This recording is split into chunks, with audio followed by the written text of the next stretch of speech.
More and more ration card కావాలనే పరిస్థితికి వచ్చారు. నేను మా ఫైనాన్స్ సెక్రటరీ చెప్పాను, మనం కొత్త విధానాన్ని ఆలోచించాలి. అవసరమైతే 10 మంది ఉండే కుటుంబానికి 10 × 5 50 కేజీలు కాకుండా ఇంకొక 5-10 కేజీలు అదనంగా ఉంటే ఇస్తే అది ఇన్సెంటివ్గా ఉంటుంది. దానివల్ల కుటుంబం కలిసి ఉంటుంది. ఇలాంటి పాలసీస్ మనం తీసుకురావాల్సిన అవసరం ఉంది. ఇప్పుడు ఇల్లు కడుతున్నాం. ఇల్లు కడితే గవర్నమెంట్ సింగిల్ బెడ్రూమ్ ఇస్తున్నాం. ఫ్యామిలీ డివైడ్ అయితే సింగిల్ బెడ్రూమే ఇస్తున్నాం. దానివల్ల వీళ్ళు ఇల్లు కట్టుకోవాలంటే ఫ్యామిలీ డివిజన్ కింద చూపించడం లేకుంటే విడిపోవడం జరుగుతున్నాయి. అట్లా కాకుండా అలాంటి ఫ్యామిలీస్కి 3-4 ఫ్యామిలీస్ కలిసి ఉంటే ముగ్గురికి ఇచ్చే డబ్బులే కాకుండా ఇంకా అదనంగా డబ్బులు ఇచ్చి మంచి ఇల్లు కట్టిస్తే ఒకే ఇంట్లో ఉండే సాంప్రదాయం వస్తుంది. అలాంటి పాలసీస్ని మనం ప్రోత్సహించాల్సిన బాధ్యత ఉందని చెప్పి కూడా నేను మీకు తెలియజేస్తున్నా.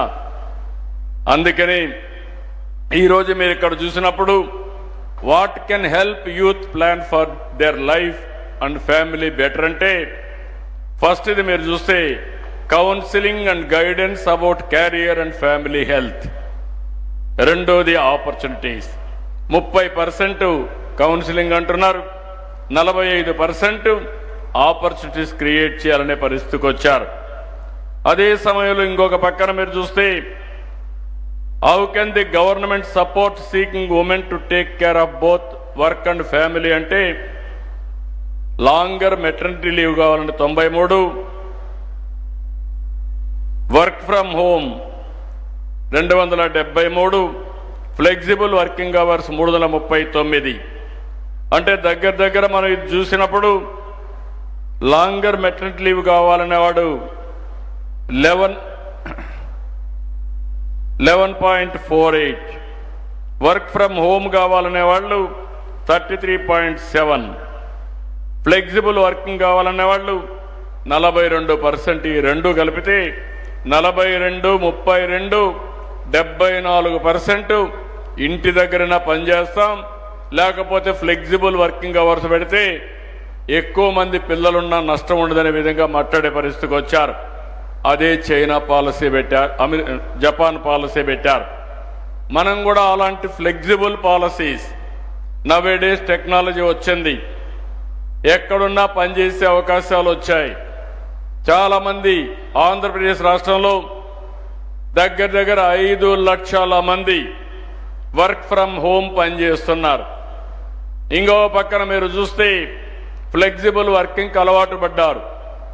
బ్లూ కాలర్డ్ కానీ వైట్ కాలర్డ్ కానీ ఇవన్నీ కూడా వాళ్ళ కన్వీనియంట్ టైంలో పనిచేయడం, ఇంటి దగ్గరనే పనిచేసి నాలెడ్జ్ ఎకానమీలో ముందుకు పోయే పరిస్థితికి వచ్చారు. ఇంకో పక్క what kind of government support would encourage people to have more children అంటే ఇందులో కూడా providing financial support and incentives 273, providing finance support మళ్ళా డూప్లికేషన్ వచ్చింది, అవైలబిలిటీ ఆఫ్ క్వాలిటీ ఎడ్యుకేషన్ 228, రెండు ఒకటే డూప్లికేషన్. ఇప్పుడే ఇమ్మన్నాను ఇచ్చారు, దానివల్ల ఇవన్నీ వచ్చాయి. నేనేమంటున్నానంటే ఇప్పుడు బ్రాడ్గా మీరు ఒకసారి ఈ డేటా చూశారు. మనం ఆలోచించేటికన్నిటికీ ఇక్కడుండే 1000 మంది సమాధానాలు ఇచ్చే పరిస్థితి వచ్చారు. It is more accurate. ఇది ప్రజాభిప్రాయం అని చెప్పి కూడా నేను మీకు తెలియజేస్తున్నా. ఈ ప్రజాభిప్రాయాన్ని ఒక పాలసీ, డ్రాఫ్ట్ పాలసీగా తీసుకొని దాన్ని మనమందరం ప్రజలకు ప్రవేశపెట్టి వాళ్ళు ఇచ్చే ఒపీనియన్స్ కూడా తీసుకొని రాబోయే రోజుల్లో ఫస్ట్ టైం మీ అందరికీ నేను విజ్ఞప్తి చేస్తున్నా, ఈరోజు ఒక మంచి పాలసీని మనం తీసుకొస్తాం. కంట్రీలో first time one of the best policy తీసుకొచ్చే బాధ్యత ప్రభుత్వ అధినేతగా, ముఖ్యమంత్రిగా నేను తీసుకుంటా. దీన్ని జయప్రదం చేసే బాధ్యత మీరందరూ తీసుకోవాల్సిందిగా మిమ్మల్ని అందరినీ కోరుతున్నా. ఎందుకంటున్నానంటే ఈరోజు మితిమీరిన నియంత్రణ వల్ల చాలా నష్టపోయాం. నేను ఇప్పటికే కొన్ని పాలసీలు మార్చాను.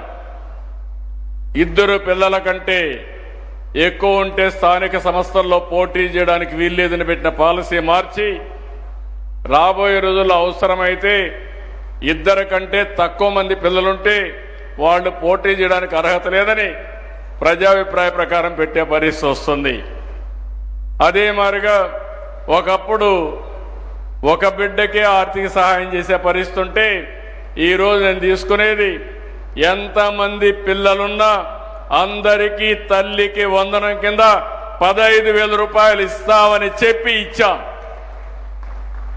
దీనివల్ల మీరు ఒక్కసారి చూస్తే పిల్లలు ఎక్కువ ఉంటే తల్లిదండ్రులదే బాధ్యత కాదు, కుటుంబందే బాధ్యత కాదు. భవిష్యత్తు కోసం ప్రభుత్వం కూడా కలిసి పనిచేస్తాం, ఎక్స్పెండిచర్లో కూడా షేరింగ్ చేస్తాం. ఆ పిల్లల్ని అన్ని విధాలు ఆదుకునే బాధ్యత తీసుకొస్తామని చెప్పి కూడా నేను మీకు తెలియజేస్తున్నా. అందుకే ఈరోజు మనందరి ఆలోచన ఒకటే ఉండాలి. మనం 1.7 ఫెర్టిలిటీ రేట్ 1.7 ఎట్లా రీచ్ కావాలి? 2.1 2.1కి ఏ విధంగా రీచ్ అవుతాం? అయితే మనం గమ్మునుంటే 1.71 అయిపోతుంది.